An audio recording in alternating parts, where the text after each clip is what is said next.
here, Bella. They're gonna be listening to my speech. BB, she's covering her face. My friend Kim. And we're gonna go ahead and get started. Brayden, can you see if you can see me on the camera, please? I got you. Okay, thanks. Did you pause the recording or No, I can't it's- pause it. Okay, so just Is it? Can you see me? yeah, just like scoot him. Perfect. There, okay. Okay, great.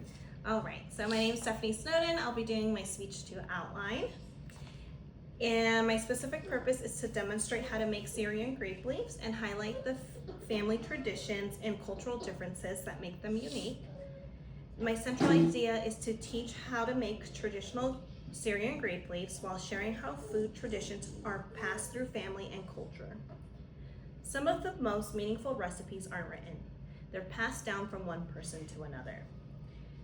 I used to think I didn't like grape leaves. Every time I tried the Greek version, dolmas, they were always served cold and I didn't enjoy the flavor. When I was introduced to Syrian grape leaves, I was hesitant to try them, but that all changed once I learned how to make them myself. My ex-fiance, Joe, would speak so fondly of them, and I remember thinking I was probably gonna hate learning how to make this recipe. It sounded complicated and tedious for something I probably wasn't going to like. Joe's mom had passed away a long time ago, and it was her twin sister who showed me how to make this recipe over the phone. Today I'll demonstrate how to make Syrian grape leaves while explaining their cultural significance and how they differ. To begin, the first step in making Syrian grape leaves is getting everything ready and preparing the ingredients. Preparing the materials and ingredients. The first step is gathering your materials, a 6-quart pot, a smaller plate that can fit inside, and a mixing bowl. For the ingredients, you'll need grape leaves in a jar, preferably ones that are already stemmed cut, and you won't use them all. Medium green rice. You'll need 3/4 cups of every pound of meat, for every pound of meat. A bag of carrot chips, Lebne yogurt, lemon juice, peeled garlic cloves, salt, Aleppo 7 spice, or also known in Arabic as da'a, and 1 pound of ground beef or lamb. You remove the grape leaves from the jar. You give them a good rinse. This step is optional, but you can put the grape leaves in a small pot of boiling water for 1 to 2 minutes if they feel firm. Then you pat them dry, lay them flat and vine side up.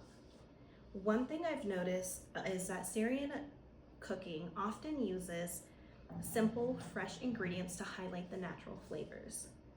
Once the ingredients are prepared, the next step is making the filling. Making the filling.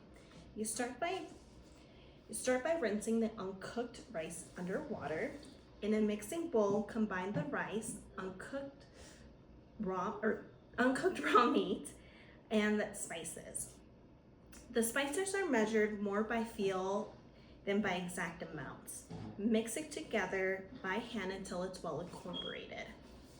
It was new to me to not have exact measurements for a recipe. This made them difficult to learn at first. You could really only follow it after having been taught. Once the filling is ready, the next step is rolling the grape leaves. Rolling the grape leaves. Lay the grape leaf vine side up and place a small amount of filling on the lower half of the leaf. Fold in both sides, then roll it tightly away from you, tucking as you go. It should end up looking like a small cigar.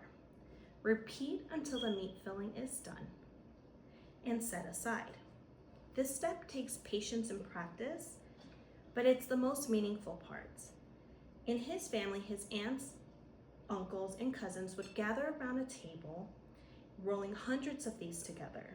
They would talk, laugh, and share stories while working. It wasn't just cooking, it was a full family activity. After all the leaves are rolled, the final step is cooking and serving them. Cooking and serving. Start by lining the bottom of a 6-quart pot with carrot chips. Arrange the rolled grape leaves in a spiral, placing the peeled garlic cloves in between. You can use as much or as little as garlic as you'd like. I tend to use about 10 to 15 garlic cloves. Add about 1 cup to 1.5 cup of lemon juice. Then enough water just to cover the grape leaves. Add a couple pinches of salt, and also optional is adding mint. Place the small plate inside the pot. It keeps the grape leaves from floating and unrolling while cooking. Bring the leaves to a boil, then cover and simmer on low heat for 30 to 45 minutes. Serve them hot with carrot, garlic cloves, and a spoonful of lemonade yogurt. This is how Syrian grape leaves are traditionally prepared and served. There are countless ways to modify this dish. Throughout the Middle East, every country and family have their own version. To me, grape leaves represent more than just food. It reflects tradition, culture, and connection. It tells a story. After cooking this recipe for so many years, my ex claims that my grape leaves are better than what he grew up with. That means a lot considering how significant his family's cooking was. What started as something I didn't like has become my favorite dish to make. It's something that my children love and allows me to pass down not just the recipe, but my own tradition. And this is the finished product. Bon appetit!